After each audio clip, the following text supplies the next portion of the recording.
This is an olive-fed Texas Wagyu. We're gonna sear this puppy and see how it tastes.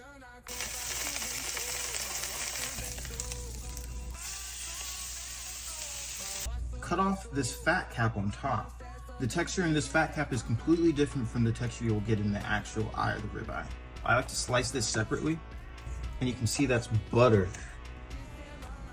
Flavor-wise, it's not as melt in your mouth as traditional Wagyu, but it's not as tough as like USDA Prime, so like right in the middle. But still pretty good.